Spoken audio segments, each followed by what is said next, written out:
Alright, welcome back, and I found my tube, so I'm going to line this up, and what I do is I sprinkle some powder on, trying my best not to get it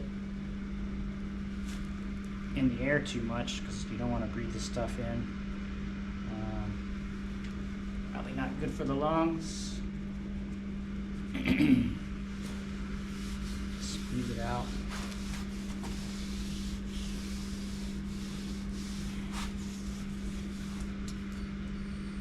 Alright, now comes the fun part. Busting your knuckles. I think, and make sure you take the nut off the tube first. You don't want that on there. I think the consensus is that the nut goes on the outside, not the inside. You know, even I haven't tried a Rabaconda yet. I want to get one, but even if you have one, you still have to do this part, and this part is just difficult. And it's different. It's harder on some tires than others, depending on the size and width, how cold it is. But getting this nozzle through the hole in the rim is difficult. Hurt your fingers, hurt your knuckles.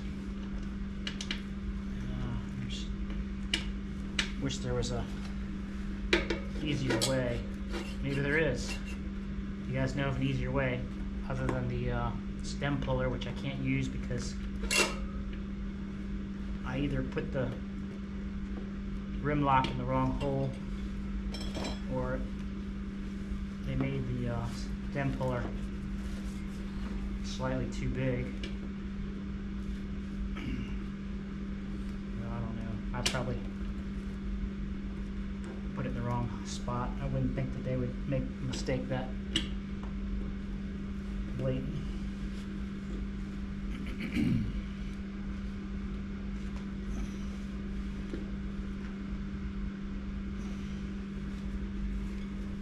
Now let's try standing it up. See if I can see what's going on the other side. Close. Well, maybe that's the trick. It still hurts my knuckles.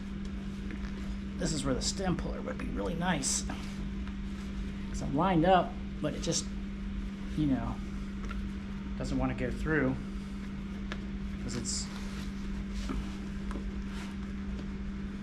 jagged. I don't know. So close.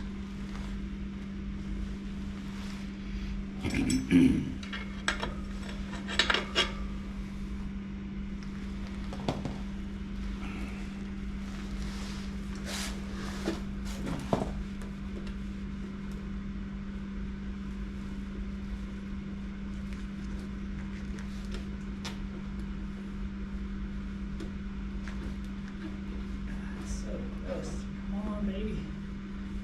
Oh, God, that's painful. Wow. Well, I got a few threads there. If I can get the nut on, I can pull it through with the nut. Yeah, I really hate changing tires. Oh, if I had an extra $75 just sitting around to burn, I think I'd use it. All right. Got it started. Alright, then you tuck this in all the way around, nice and carefully, as carefully as you can.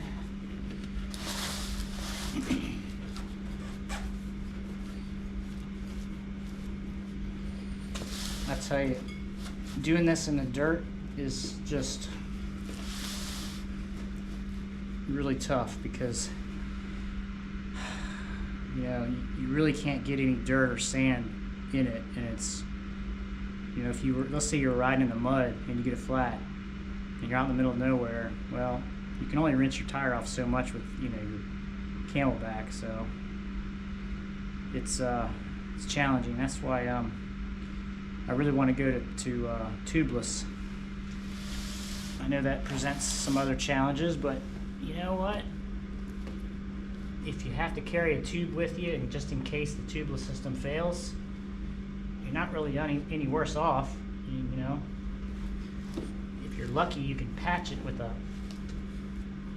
patch or you know, a tire patch kit, since it's tubeless. And if you can't, well, then you gotta change the tire like you're doing now. So I wish it'd be nice if the tire balls or they're also the mousses. It's too bad that you can't use those on the street or for long distances because they get hot and I guess they deteriorate fast from the heat.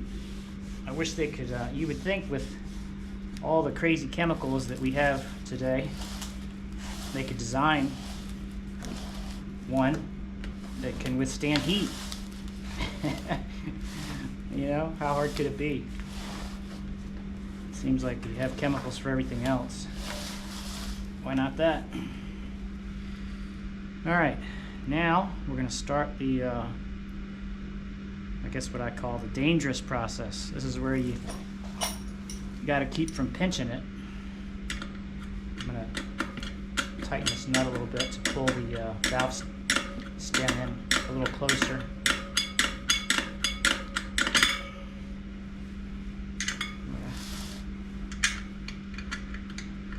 I'm really struggling with this valve stem. It's like it's caught on the rubber thing and doesn't want to come through. That's good enough for now. Let's get this started. Alright, where do you start? I'm not sure where the best place to start is. So I'll start away from everything and work my way towards this very end. Not sure if that's a good idea or not, but I do it differently every time because it doesn't seem like it really matters one way or the other. It seems to suck no matter how you do it, so I just do it.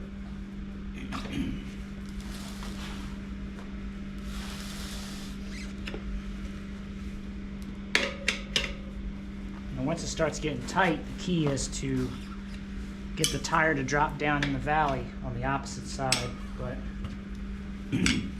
not quite there yet. I will be very shortly.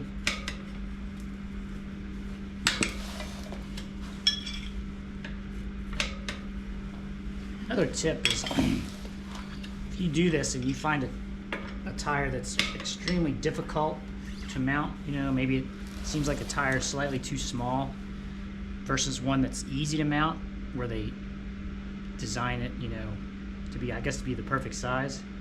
Just keep buying that tire because there's definitely a difference between certain tires. I've had the one brand I got one time, and it's like they made the tire an 1/8 of an inch too small, and man,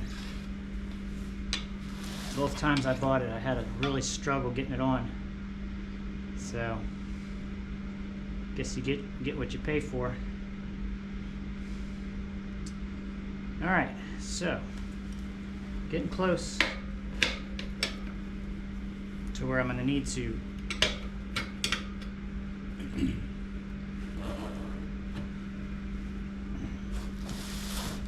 so what you can do is put your knees, that's why the knee pads are good. Put your knees on the tire and keep it down in the valley because it'll hurt, you know, it's pretty painful if you don't use some sort of knee protection.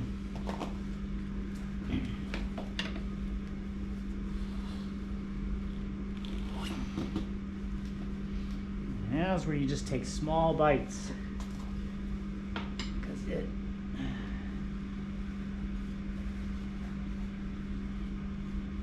it's tough. You don't want to.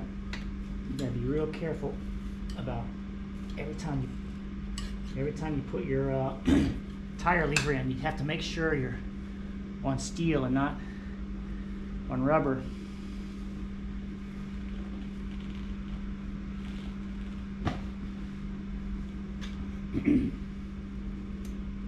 Really close. Boy, that last bite is going to be tough.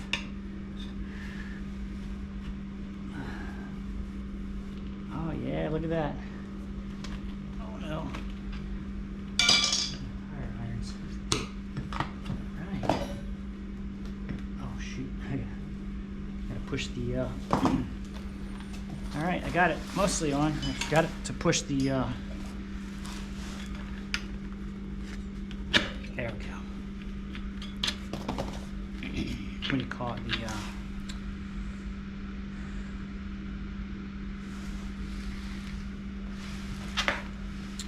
Alright, well, so now we fill it with air and listen for any leaks, and then if not, we pump it up, see if we can get the bead to seal. I usually put a little extra powder around the bead before I start pumping it up so that it makes it slippery, and then that can help it.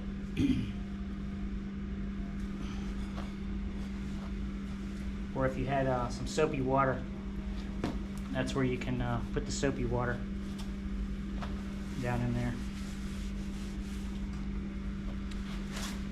Alright, so that's doing it the old-fashioned way. Thanks for watching. If you like this kind of content, please subscribe.